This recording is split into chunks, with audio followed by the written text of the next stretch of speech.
Sebenarnya ini ajaran sangat sufistik dari Semar itu. Gara-gara kunjungnya itulah dia punya kekuatan tidak pernah lapar, tidak pernah ngantuk, tidak jatuh cinta. Bisa ngabot.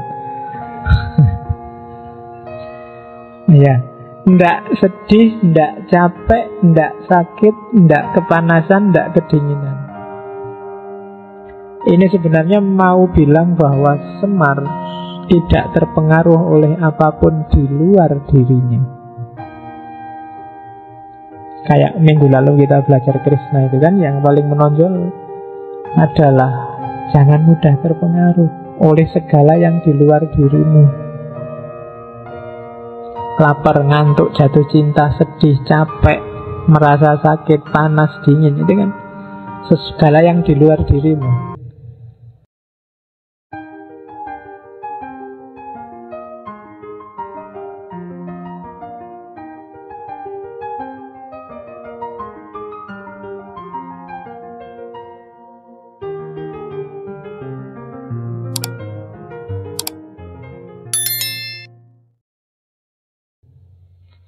Kita awali dari namanya, Semar.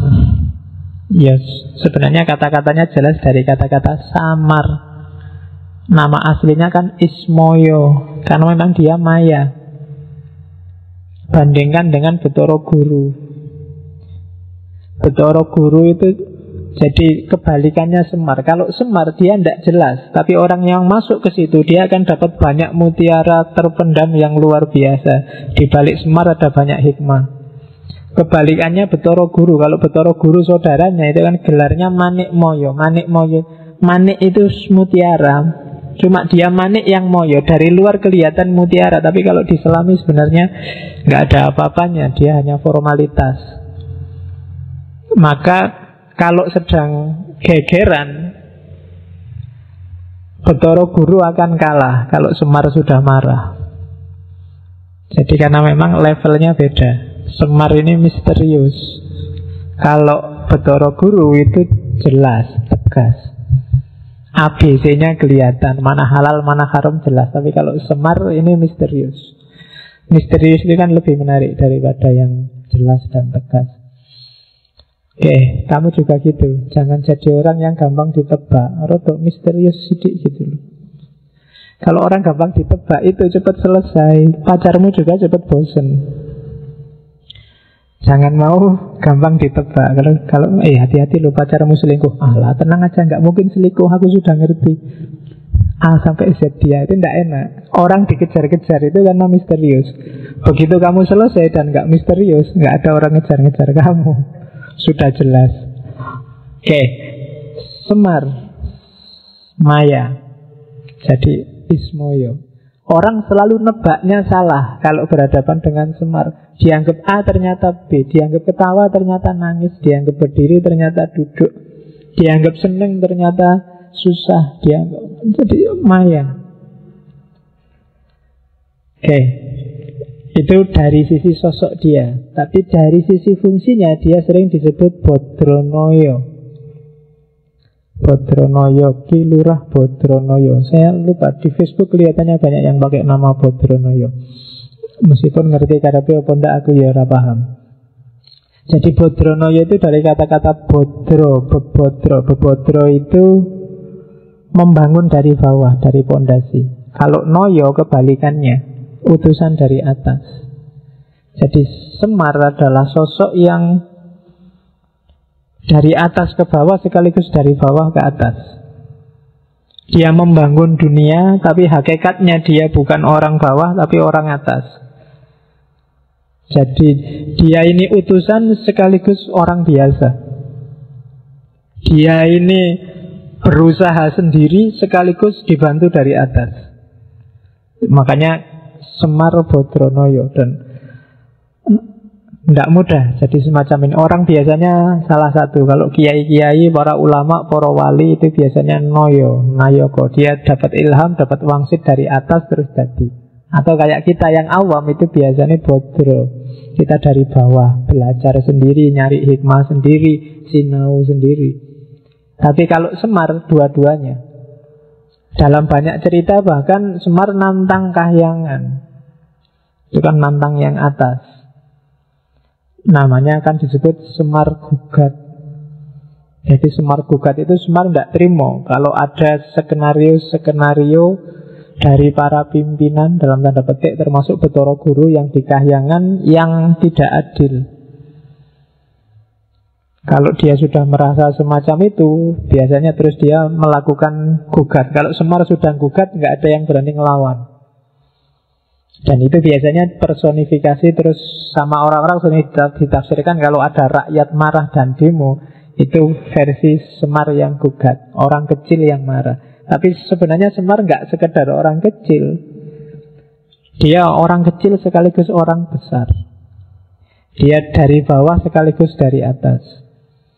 Itu filosofi namanya Semar.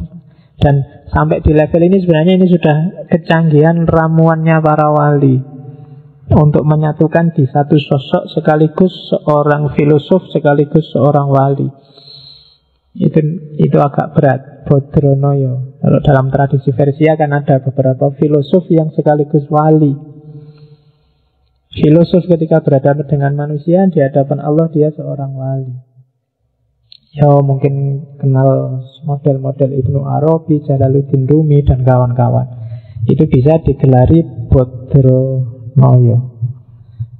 Dari bawah ke atas sekaligus dari atas ke bawah. Dan itu seperti apa hakikatnya pasti misterius, susah ditebak, makanya digelari Semar. Di luar dua nama ini dia punya puluhan nama sesuai cerita masing-masing. Setiap cerita kadang-kadang ada namanya sendiri. Tapi yang utama ini Semar dan Bodronoyo. Ini juga bahwa Semar itu ya Nabi Sis itu. Jadi Nabi Sis itu keturunannya Adam yang tidak kembar. Adam itu punya anak 40 kali melahirkan Hawa itu dan kembar terus. Yang pertama tidak kembar ya Sis itu. Kalau di barat disebut Set. Tulisannya Set itu. Kalau di Jawa Set itu kan jelek. Sampah tidak terurai itu jadi Set. Tapi ada yang bilang ya Semar itu Nabi Sis itu. Oke. Versi-versi banyak. Cuma yang jelas sebenarnya orang Jawa menggambarkan Semar itu semacam, kalau bahasaku, kalau kalian menggambarkan Tuhan itu seperti apa dengan segala wataknya, terus gambarin Tuhan itu maha kuasa, maha penyiksa, maha opo wae, gambarlah. Dalam versinya orang Jawa gambarnya akan muncul kayak gambari Semar itu. Jadi semacam personifikasi dari pandanganmu tentang Tuhan. Dan bagi orang Jawa kalau digambar seperti apa ya gambarin nanti kayak Semar itu. Itu manusia bukan manusia. Disebut anak kecil juga ndak, orang tua juga ndak. Antara nangis apa ketawa ndak jelas antara. Dan itu Semar. Oke. Kita lihat ya satu-satu pelan-pelan. Saya bilang tadi ada Jawa kuno, ada Hindu, ada Islam. Tiga-tiganya pakai Semar. Nanti kalau kalian yang suka Syekh Siti Jenar, di beberapa suluk disebut di antara yang ditemui oleh Syekh Siti Jenar ketika bedah tanah Jawa itu Semar ini. Ya sebutannya Danghyang, nek bahasanya orang awam Danyang. Jadi Danghyang Semar, termasuk wali songo generasi pertama yang dari Persia, Syekh Muhammad Bakir Al-Farisi, yang oleh orang Jawa dikenal sebagai Syekh Subakir. Wali generasi pertama yang harus berjuang mati-matian bedah tanah Jawa untuk menyebarkan Islam. Dia juga harus pamit sama danyangnya yang namanya Semar. Oke, jadi danyang itu Danghyang, di situ tak sebut ya. Kalau dang itu semacam kata sandang. Kalau sekarang ada si, Ada sang, itu danghyang. Cuma kata sandang untuk memuliakan dewa atau leluhur. Itu dang, sama kayak sang, sama kayak ra. Makanya kalian sering dengar istilah sang hyang. Ya kan, hyangnya sendiri, hyang itu sesuatu yang disucikan, disakralkan. Jadi sang hyang itu kayak sang suci, dang hyang juga sama, kayak sang suci. Jadi hyang itu spiritual, makanya ada kahyangan. Kahyangan itu surga, tempat yang suci, tempatnya orang-orang suci, itu kahyangan. Di Bandung ada parahyangan. Di Jawa Tengah ada dihyang. Dihyang itu tempat bersamayamnya dewa-dewa. Terus di lidahmu terus jadi dieng. Ketika kamu menyembah, mengabdi pada yang suci, istilahnya sembahyang. Dulu sembahyang itu disanggar, terus sama lidahnya orang Jawa jadi dilanggar. Jadi langgar itu agak pelesetan dari sanggar, bukan langgar bahasa Indonesia. Kamu biasanya kalau guyon kan gitu, Pak, sholat nomor 2 Pak, bisa dilanggar. Langgar itu bukan dilanggar terus kamu tidak sholat, tapi langgar itu dari asal kata sanggar. Karena dulu orang memuja dewanya ada di sanggar. Dan itu tokohnya adalah Danghyang Semar. Nanti di akhir sesi, semoga tidak kesusu-susu, saya ingin menjelaskan sedikit tentang filsafat ketuhanannya Danghyang Semar. Karena filsafat ketuhanannya Semar inilah yang memungkinkan orang Jawa dimasuki tradisi agama apapun bisa masuk. Jadi gaya Semar inilah gaya yang apapun tradisi, Hindu masuk ya Hindu, Buddha masuk Buddha, Tantrisme masuk Tantra, dan Islam masuk ya Islam, Kristen masuk juga tidak apa-apa. Dan yang memungkinkan kondisi semacam ini itu sebenarnya filosofi ketuhanan gaya Semar. Bagi yang tertarik Islam Nusantara boleh disambungkan. Islam yang gaya Semar. Tidak ada ya Islam madhab Semar, kamu nanti dimarahi, dianggap aliran sesat lagi. Tambah satu lagi alirannya, Islam madhab Semar. Padahal itu dipakai oleh para wali, ideologi, dan beberapa tokoh sufi juga sebenarnya ajarannya mirip-mirip aja sama Danghyang Semar. Terus nanti Hindu masuk. Hindu yang masuk ini nanti, ketika Hindu masuk, ada semacam adaptasi. Dikesankan bahwa Semar ini mengejawantah apa, menitis pada tokoh namanya Resi Agastya. Sebenarnya mungkin bukan nitis ya, karena Resi Agastya ini resi yang Siwa, alirannya Siwa yang dari India, yang memang dia dakwah kemana-mana sampai masuk ke Nusantara. Dan orang Jawa menyebut, yang sudah Hindu zaman itu menyebut, ya Resi Agastya itu Semar. Itu yang digambar itu patungnya. Jadi ya memang sosoknya agak mirip, perutnya agak buncit. Orang-orang sufi, orang-orang India yang Brahmana kan kadang-kadang gambarnya memang perutnya buncit. Ada pandangan bahwa kamu jangan minder kalau perutmu buncit. Justru buncit itu menunjukkan kamu sehat. Kamu carilah bayi yang perutnya six pack, tidak ada. Ya kan? Bayi yang sehat itu perutnya agak jendil sedikit, justru itu sehat. Katanya gitu nih, aku ya orang ngerti. Perutku ya nggak tahu six pack atau 12 pack, aku nggak ngerti. Yang penting jangan keluwen gitu aja ya urusan perut. Nah, Resi Agastya ini salah seorang resi besar zaman itu yang antara lain dia masuk ke Jawa. Dan bagi orang Hindu zaman itu dia dianggap, ya ini Semar itu. Nanti ada candinya di Malang. Karena zaman itu ada seorang raja namanya Gajayana, yang nama Gajayana ini nanti dijadiin stadion di Malang, yang bikin kuil khusus untuk Resi Agastya plus patungnya. Nanti kamu cari, saya lupa nama desanya, saya tidak ingat kecamatannya, Kecamatan Dau. Di sana ada candi namanya Candi Badut. Candi Ba itu artinya bintang, Dut itu dari diut. Diut itu artinya cahaya. Dan itu dipersembahkan untuk Rusia Gastia. Kenapa kok sekarang kalau kamu ulang tahun ngundang badut? Karena badut lah yang bisa bikin orang ceria. Pikiranmu jadi terang, tercerahkan, nggak sumpek. Meskipun terus konotasinya balik 180 derajat sekarang. Candinya lucu, namanya Candi Badut. Karena sosok orangnya ya semacam itu. Oke, gambarnya kan lucu memang. Susunya besar, meskipun tidak pakai BH. Terus ya kalau cowok kan masuk pakai BH, perutnya jendil. Dan kalau dalam cerita pendeta yang kawin itu Rusia Gastia ini. Karena di antara ujiannya dia adalah dia jatuh cinta sama putri seorang raja. Kamu cari sendiri, kamu baca sendiri ya. Semangat yang dibawa di Hindu mirip kayak semangatnya Danghyang Semar. Oh ternyata tidak beda ya sama ajarannya Semar dulu.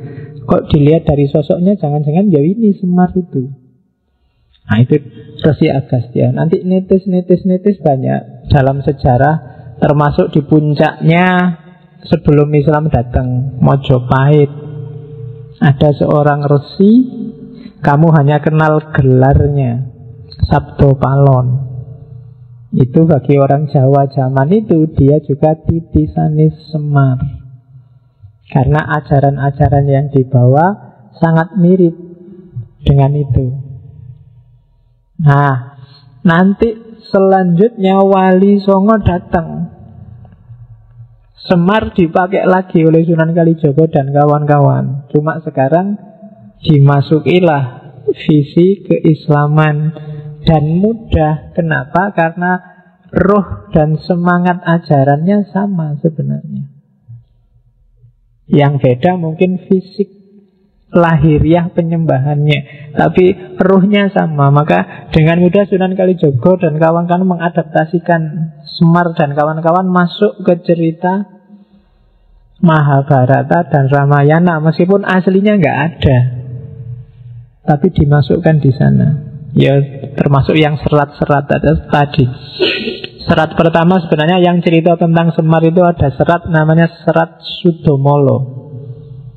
Serat Sudomolo ini cerita yang nanti melahirkan tradisi ruwatan. Ya kamu cari sendiri isinya. Di situ nanti Semar muncul sebagai yang momong Sadewo. Sadewo itu Pendowo yang paling ragil.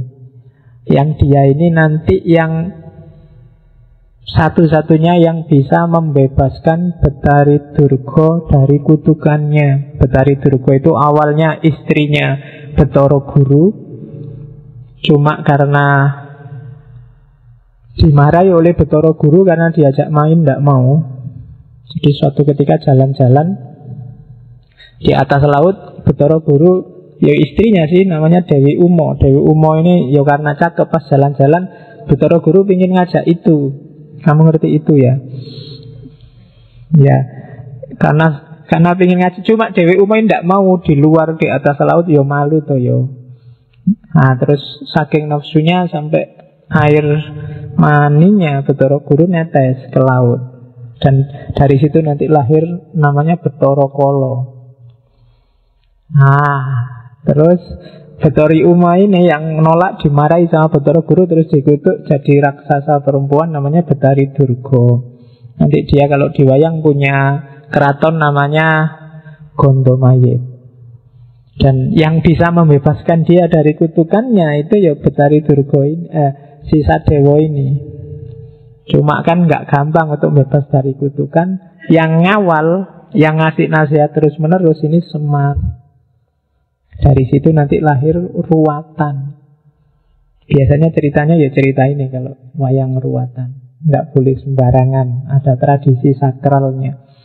Sebenarnya banyak makna-makna simbolik. Ya kapan-kapan kalau ada sesi lowong kita belajar filsafat wayang. Karena filosofinya lumayan. Cuma kapan-kapan saja. Hari ini kita kenal semarnya dulu. Kita kenal, saya bilang kita masuk ke pinggir-pinggir, nyari bungkus-bungkusnya dulu. Ada apa yang kita bisa ambil dari semar. Dimulai biar banyak hikmahnya. Dongengnya kapan-kapan atau kalian baca sendiri ceritanya. Gue tak cerita gitu. Karena ceritanya kalau wayang itu kan satu cerita itu bisa dinarasikan. Padahal ceritanya pendek. Kalau kamu tulis paling bisa 2-3 halaman kuarto. Tapi begitu nyampe di mulutnya seorang dalang, dia bisa jadi semalam. Jadi itu sekedar cerita bagaimana Gadot Kaca gugur itu tak jelasin 5 menit selesai. Tapi kalau dalang, tewasnya Gadot Kaca itu bisa jadi 1 malam. Ganti adegan, dan itu tidak sembarangan. Jadi dalang termasuk kesenian yang tidak bisa dipelajari, butuh bakat dan tirakat. Tidak semata-mata kamu hafal dialognya kayak sinetron atau kayak film. Hafal dialog aja nggak cukup, ngerti cerita aja nggak cukup. Itu kalau bahasanya Syed Hussein Nasr itu semacam seni sakral yang tidak sembarangan orang bisa. Kita lanjutkan. Kita selusuri dikit-dikit ada filosofi apa yang mungkin berguna untuk hidup kita dari si Semar ini. Saya bilang tadi, Semar adalah narasi, adalah deskripsi orang Jawa tentang seperti apa sih ketuhanan dan kebertuhanan itu. Terus Semar sering digambarkan warnanya hitam. Itu tidak untuk nyindir bahwa orang Jawa kulitnya hitam. Tapi para wali punya filosofi sendiri. Karena unsur 4 itu kan api, angin, yang paling mantap itu kan bumi. Bumi itu warnanya hitam. Hitam itu simbol dari bumi. Dan dianggap unsur yang paling tinggi. Kenapa dianggap unsur yang paling tinggi? Filosofinya 3. Yang pertama, bumi itu, tanah itu sifatnya teguh, diam, diinjak-injak, ya kan, dijarah-jarah, kamu apain aja tanah itu tetap teguh. Bahkan dia melindungi apapun yang semula ngerusak dia. Besok kamu mati kembali ke bumi juga, bumi ndak menjepit kamu, ndak marah-marahin kamu, ya monggo. Kamu yang tadi nginjak-injak dia, sekarang kamu dilindungi oleh bumi. Jadi bumi sifatnya diam, teguh. Manusia yang profilnya bumi itu biasanya orang yang teguh pendirian, ndak gampang terombang-ambing, diinjak, disusah-susah. Di atas dia ada apapun dia nggak terpengaruh. Itu manusia versi bumi.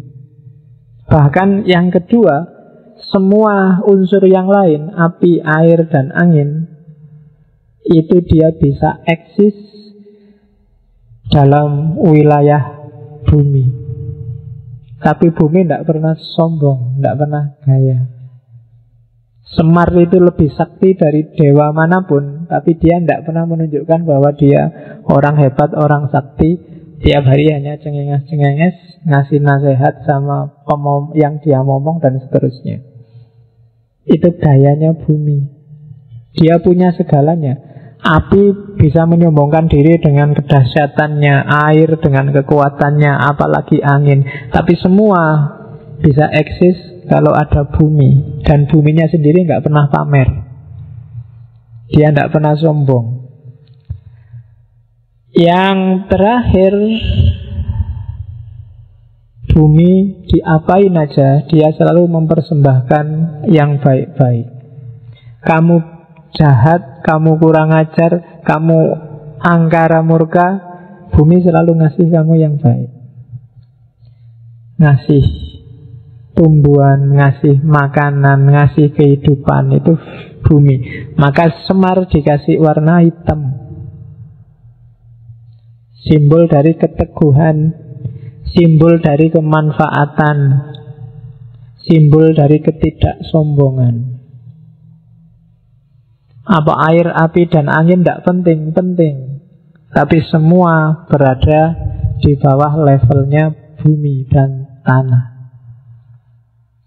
Oke, itu filosofi warna hitam.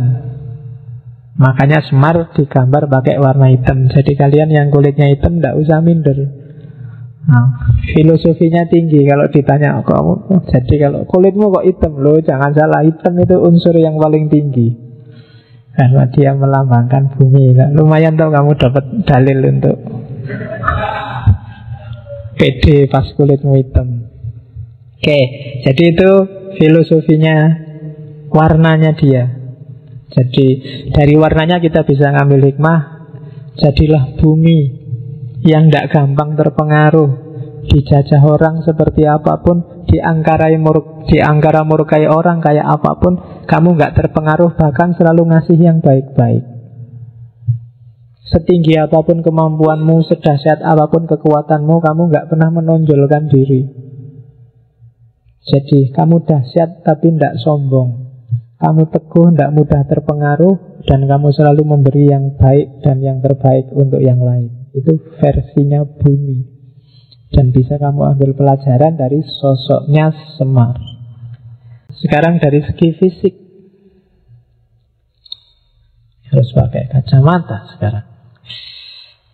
Jadi coba cek gambar itu. Kalau narasinya Semar itu bukan laki-laki, bukan perempuan. Meskipun selama ini kesanmu selalu laki-laki ya, karena dunia ini agak patriarkal, seolah-olah Semar itu cowok. Sebenarnya dia tidak laki-laki, tidak perempuan. Terus tangan kanannya ke atas, tangan kirinya ke belakang. Jadi kalau jalan, mungkin ada yang sering nonton wayang wong apa dulu Ria Jenaka, selalu tangan ini ke atas, terus satu tangan ke bawah. Kamu bisa bandingkan dengan tarian Whirling Derwishnya Rumi. Itu kan juga satu tangan ngadep ke atas, satu tangan turun ke bawah. Itu simbolisme bahwa kita tunggu anugerah dari atas, tapi kalau sudah dapat, pada saatnya harus kamu bagi ke bawah. Jangan egois. Ilmumu, pengetahuanmu, kemampuanmu, bakatmu, kapasitasmu, itu semua kan pemberian dari atas. Cuma jangan berhenti kamu nadong ke atas, pada saatnya kamu harus ngasih ke bawah. Dan itu simbolisme Semar versi Porowali. Terus yang ketiga, dia anak-anak sekaligus tua. Wajahnya sangat tua, tapi dia punya kuncung sehingga kesannya kayak anak-anak. Kalau kalian kan wajahnya tua, tapi aslinya kan iya. Nah kalau Semar itu anak-anak sekaligus orang tua. Jadi manusia yang utuh, insan kamil itu ya harus lengkap. Dia punya sisi anak-anak yang jernih, tapi juga punya sisi orang tua yang matang. Anak-anak itu kan jernih, pikirannya belum ada apa-apanya, belum terkontaminasi macam-macam. Sementara orang tua itu menang di matang. Jadi wajahnya sangat tua tapi punya kunjung, berarti dia matang sekaligus jernih. Dan itu berat. Tapi gambarnya ya jadinya lucu kayak gitu. Orang tua tapi punya kunjung. Oke. Terus biasanya Semar ini kalau diwayang, apalagi diwayang orang, gambarannya dia matanya rembes. Apa ya rembes itu? Bahasa Indonesianya apa matanya rembes itu? Jadi berkaca-kaca ya, berbesmili itu kan. Oh, ini kalau rembes itu terus-terusan. Jadi berkaca-kaca terus ngerem. Oh, apa ya bahasa Indonesia nggak lengkap ya. Matanya ya rembes, orang Jawa yang ngerti. Jadi selalu berair. Jadi terus berair itu. Ya. Cuma mulutnya selalu ketawa. Jadi matanya rembes, selalu berair, tapi selalu senyum, selalu ketawa. Itu gabungan antara keprihatinan dan antara duka dan suka. Itu hidup. Jadi analoginya para wali untuk menggambar manusia yang utuh itu ya bisa senang, bisa sedih. Terus ya, dalam dialog dia sering ketawa karena lucu. Cuma di akhir ketawa nadanya mesti nangis. Itu Semar. Jadi paradok. Terus yang terakhir, dia ini sebenarnya berdiri sama duduk tidak jelas. Disebut duduk iya, disebut berdiri juga ya. Itu berdiri apa duduk ya tidak jelas. Jadi kalau di Purwocarito tadi, kenapa kok bawahnya besar sekali? Di seratnya Ronggowarsito ada cerita bahwa 3 saudara ini, Togog, Betoro Guru sama Semar, satu ketika rebutan siapa yang berhak ganti Sang Hyang Tunggal. Akhirnya lomba siapa yang paling cepat makan gunung. Jadi lomba mangan gunung. Yang pertama nyoba makan itu Togog. Togog itu nekat gunung diambil ditelan. Cuma karena nggak muat terus bibirnya robek panjang itu. Makanya bibirnya terus robek. Semar yang ngerti, itu nggak bisa, kalau ditelan berarti bibirnya robek. Akhirnya yang enak dimakan dikit-dikit aja, yang penting habis. Dimakan dikit-dikit, cuma resikonya terus perutnya jadi besar luar biasa. Sebelum Betoro Guru ikut perlombaan, ketahuan sama bapaknya, terus dimarahi dan diusirlah ke bumi. Itu versi Islam Jawa tentang Semar. Cuma ini sebenarnya ingin menggambarkan dia ini antara berdiri dan duduk itu tidak jelas. Makanya namanya Semar. Dia samar, dia maya. Setiap bagian dari dirinya itu sebenarnya simbol-simbol luar biasa. Dia punya banyak makna. Itu simbolisme fisiknya. Oke, terus kelanjutannya. Semar itu kuncungnya 8. Kuncung itu ada yang di rambutnya itu. Bukan yang di belakang loh, ya di depan. Kuncung itu di depan. Kuncung nih, sekarang jarang orang cukur model kuncung ya. Kalau zaman saya kecil, cukurnya mesti kuncung. Jadi sini tuwipis, terus sini tinggal kayak Ronaldo zaman Piala Dunia ya, kayak jambul. Cuma itu kalau Semar itu 8, kayak biasa dari siji itu. Kalau Semar 8, jadi bisa dibayangkan. Cuma 8 ini simbol dari kekuatannya dia. Sebenarnya ini ajaran sangat sufistik dari Semar itu.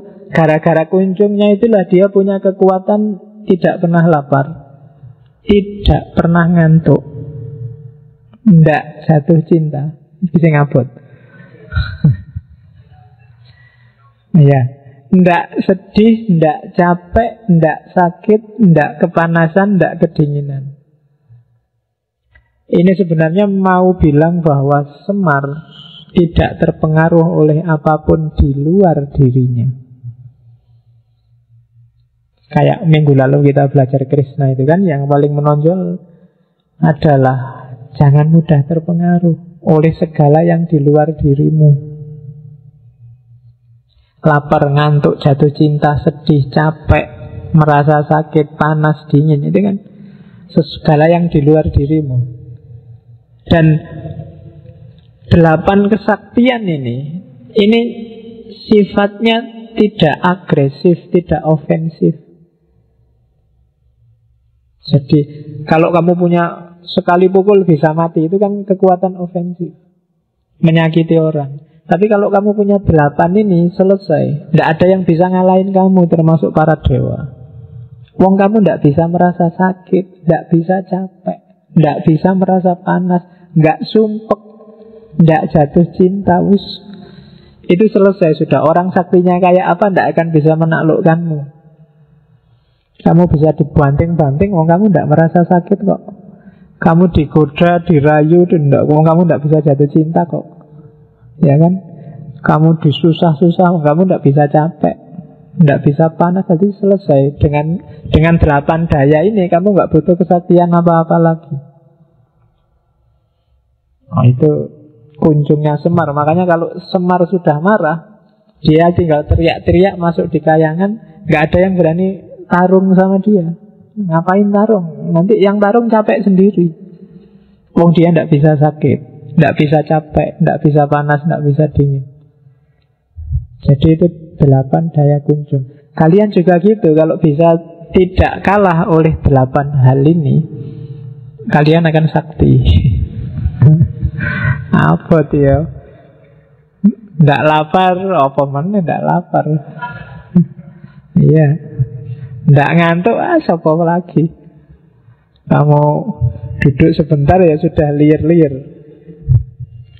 Nggak jatuh cinta sang soyo. Baru diputus saja kalau ada yang anu ya ayo. Bahkan sudah punya pun ya kalau ada yang lebih anu ya ayo kan. Jadi tidak mungkin. Tidak sedih, kamu tidak mungkin kan tidak bisa sedih. Tapi kalau bisa jadi nggak sedih bagus. Tidak merasa capek. Ini susah wis. Tidak menderita sakit. Tidak kepanasan, tidak kedinginan. Kalau kamu bisa mengatasi ini, kamu sakti. Koyo Semar, tidak ada yang bisa mengalahkan kamu. Yuk ambil simboliknya. Itu sebenarnya simbol dari perlambang-perlambang nafsu dan daya yang ada dalam dirimu. Kalau kamu bisa menguasai, kamu sakti. Tidak lapar, ya manusia mesti lapar. Tapi lapar jangan sampai menaklukkanmu. Jangan sampai bikin kamu lupa prinsip. Jangan sampai bikin kamu menghalalkan segala cara. Itu berarti kamu sudah menaklukkan lapar. Ngantuk juga begitu. Jatuh cinta juga begitu. Jangan sampai jatuh cinta bikin kamu takluk. Jangan sampai rasa suka pada yang lain bikin kamu mengorbankan banyak prinsip hidup yang bagus yang lain.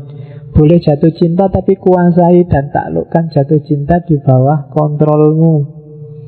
Taklukkan itu semua, maka kamu jadi sakti. Bukan berarti nggak bisa lapar, nggak mungkin.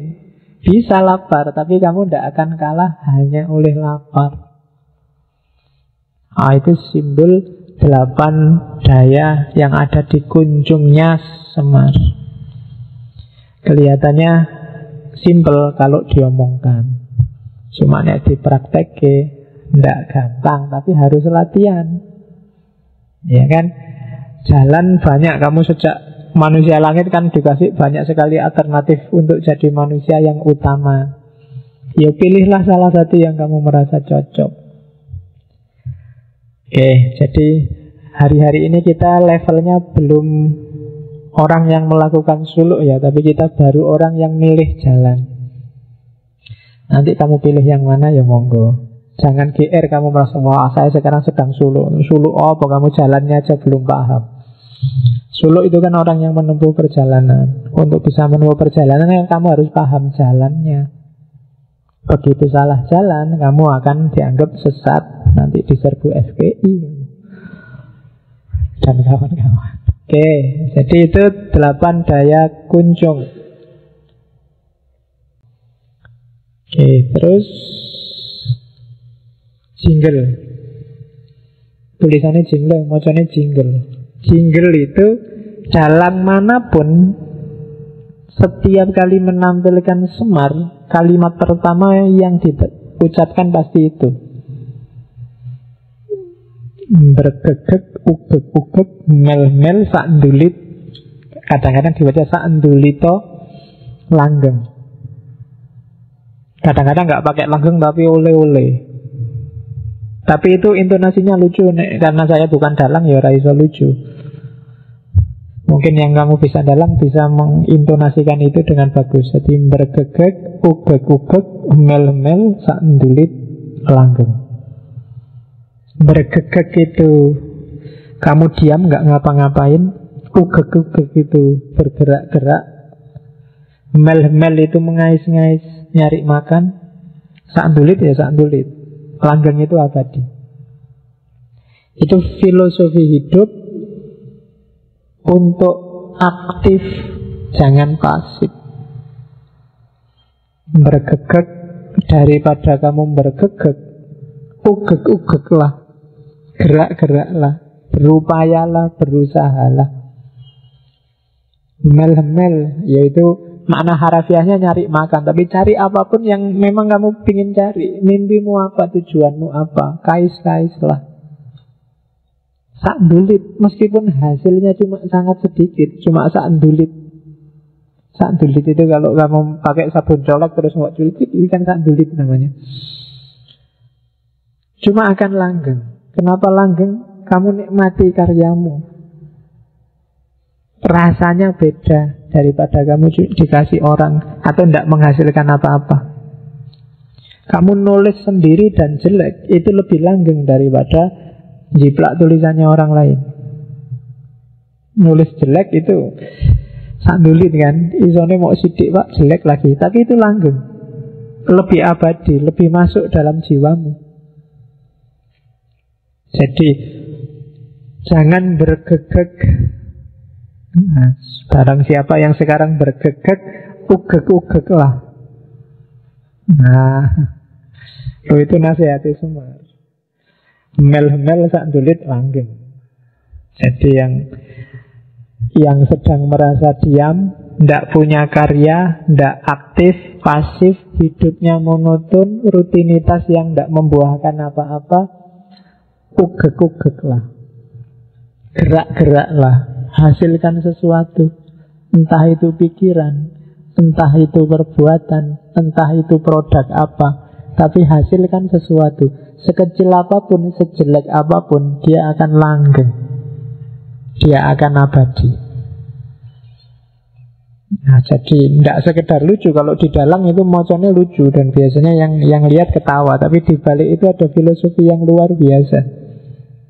Jangan diam, jangan bergegek saja. Kalau kamu bergegek saja, tesismu nggak selesai-selesai, skripsimu nggak beres-beres, ya kan? Ugek-ugek lah, gerak-gerak lah. Apa ngono, moco-moco apa, nulis-nulis apa, nambah pengetahuan apa.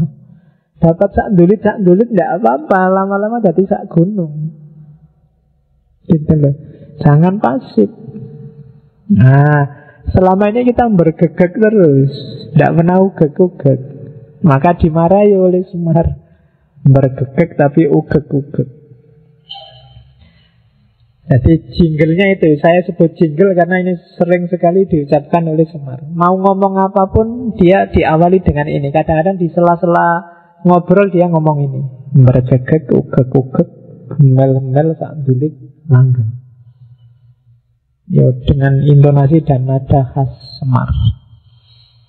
Oke, kalau di Ponokawan, Semar itu kan punya 4 anak yang bukan lahir dari istri. Jadi ada Gareng, Petruk, 3 anak, Gareng, Petruk, Bagong. Sebenarnya itu simbol-simbol. Kalau Bagong itu simbol revolusi, karena dia selalu bantah. Kalau Gareng itu simbol kritisisme, dia selalu mempertanyakan. Kalau Petruk itu simbol ketidakterikatan oleh aturan, pokoknya oleh dunia di level apapun. Itu Petruk, yaitu ciptaannya para wali. Revolusi jadi Bagong itu dari bahasa Arab sebenarnya bago. Bago itu kan semacam bangkang. Jadi oleh para wali ya semangat revolusi. Tadi ada Semar gugat, itu karakter Bagongnya yang muncul. Meskipun kalau di Jawa hari ini, di Indonesia, Bagong itu kan yang kamu bayangkan simbol orang yang gendut. Wah, gendut itu besarnya sak Bagong. Nah, ya memang Bagong ini kalau diwayang ceritanya dia lahir dari bayangannya Semar. Jadi Semar itu punya bayangan, terus bayangannya karena Semar gendut, ya jadinya dia gendut. Kalau Petruk itu anak angkat, anaknya Raja Jin, namanya Petruk. Makanya dia gelarnya Petruk, lurah kantong bolong.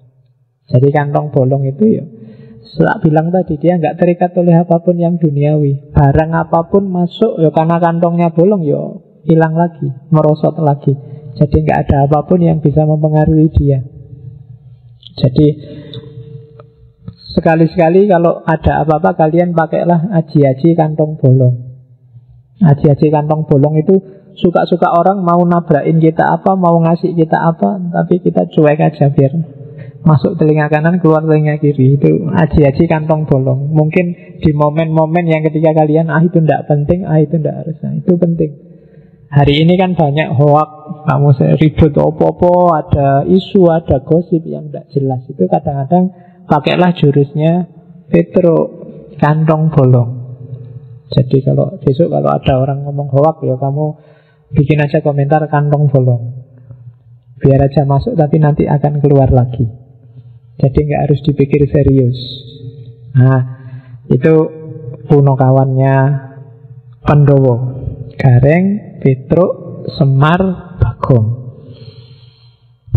Terus kita masuk ke ajaran sekarang. Yang tadi di awal kan gambaran fisiknya, filosofi yang kita ambil dari fisik. Jadi fisiknya saja punya makna filosofis yang luar biasa. Itu makanya saya tidak bilang sebenarnya sosok Semar itu ideal orang Jawa tentang ketuhanan dan kebertuhanan.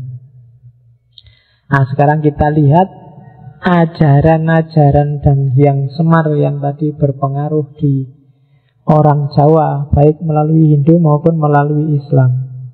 Banyak istilah yang kita dengar, khususnya di dunia Jawa, apalagi kita hidup di Jogja. Nah, sekarang posisinya Semar.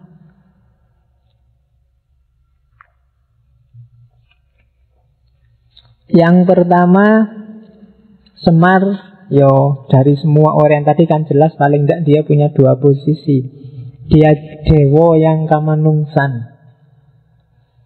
Jadi dewa yang memanusia. Jangan salah, orang Jawa lebih suka dewa yang memanusia daripada manusia yang mendewakan diri. Itu sebabnya orang Jawa lebih suka Siwa daripada Wisnu.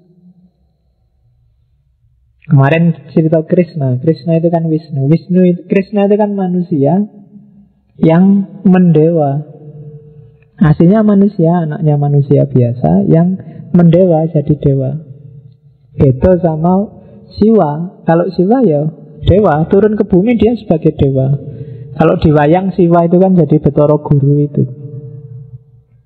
Jadi orang Jawa lebih suka dewa yang memanusia dibandingkan manusia yang mendewa. Kalau ditarik ke dunia yang sekuler, berarti orang Jawa lebih suka pemimpin yang merakyat daripada rakyat yang gaya jadi pemimpin. Jadi makanya Semar lebih disukai. Dan agama besar sebelum Islam kan Siwa Buddha, bukan Wisnu Buddha. Jadi dari Hindu cuma diambil Siwanya. Karena orang Jawa lebih suka dewa yang kamanungsan, bukan manusia yang mendewakan diri. Oke. Jadi lebih bagus kamu merasa jadi manusia biasa dengan kualitas dewa, ya kan, daripada kamu merasa jadi dewa dengan kualitas manusia. Nanti kamu pikir sendiri ya kalimat itu. Itu mikirnya harus panjang menafsirkan itu. Jadi dewa kamanungsan. Hari ini banyak orang yang lebih suka ngaku dewa dengan kualitas manusia biasa. Ngaku dewa itu ngaku jadi orang soleh, ngaku jadi orang pinter, ngaku jadi ustadz, ngaku jadi, kan banyak yang ngaku. Jadi jangan panik dengan orang yang ngaku-ngaku jadi dewa, karena itu cuma ngaku. Dewa yang sejati hakikatnya pasti samar, maya. Tidak sembarangan orang bisa menangkap. Makanya kalau dalam kajian sufi ada debat panjang, apakah seorang wali itu ngerti kalau dirinya wali. Karena begitu dia ngerti kalau dirinya wali, kewaliannya dipertanyakan. Oh, itu susah itu, bulat itu kalau di tasawuf diskusinya tidak selesai-selesai. Di hikam itu masih debatable, tafsirnya bisa macam-macam. Jadi apakah seorang wali itu ngerti? Kalau ada yang bilang kalau dia wali yang sejati dan sampai di puncak kewaliannya, justru dia dijaga oleh Allah dari ngerti kalau dirinya wali. Karena begitu dia ngerti kalau dirinya wali, pasti di situ ada rasa akunya. Rasa dirinya sendiri masih ada, dirinya sendiri sebagai wali itu. Dan itu semacam kesombongan. Dan kalau orang masih ada bibit itu, sebenarnya dia belum wali. Maka siapapun yang merasa wali, pasti belum wali. Oh, itu susah itu ilmu nih. Kamu padahal sudah bercita-cita jadi wali sejak kemarin, tapi kok ya teori ini berubah. Termasuk kalau kamu merasa jangan-jangan aku ini wali, Pak, padha wae, itu jenisnya. Jadi justru yang wali yang sejati nggak mikir ke situ. Jadi dia merasa orang yang paling kotor, orang yang paling jauh dari Allah, orang yang paling banyak dosa. Justru itu. Jadi semakin kamu mengklaim dirimu benar, paling dekat dengan Allah, paling bagus, paling soleh, itu alamat bahwa kamu belum di apapun yang kamu klaim. Oke, yang kedua, Semar sebagai ponokawan ya. Kalau orang sering salah menyebutnya punokawan, sebenarnya yang pas ponokawan. Pono itu artinya jernih, visinya jelas. Jadi Semar dan anak-anaknya jadi ponokawan, maksudnya dia jadi teman yang jernih, punya visi jelas bagi juragannya, bagi yang dia temani. Maka para Pendowo itu punya ponokawan, dia punya teman yang mikirnya jernih. Di pono itu artinya kejernihan visi, kejernihan pemikiran. Jadi Semar posisinya itu teman paling bagus bagi orang yang dia temani, ponokawan. Jadilah kalian semua ponokawan. Selama ini kamu selalu menerjemahkan punokawan itu kan pembantu. Sebenarnya enggak. Punokawan itu teman yang bisa ngasih nasihat jernih, bukan nasihat tendensius. Tidak sekedar basa-basi untuk menyenangkan, yang berani bilang jelek kalau jelek, bagus kalau bagus. Yang bisa ngasih solusi kalau ada persoalan, yang bisa mendudukkan permasalahan sesuai porsinya. Itu namanya ponokawan. Dan itu yang dilakukan oleh Semar pada Pendowo, pada yang dia ngomong. Jadi kalau tuannya sudah mulai tidak beres, dia tidak segan-segan ngeritik. Itu ponokawan, teman yang jernih, yang bisa diajak diskusi.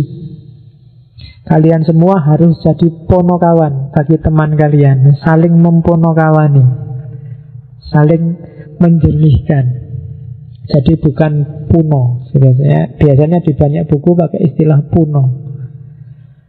Oke, jadi posisinya Semar itu, dia seorang dewa kamanungsan, tapi sekaligus dia sebagai ponokawan.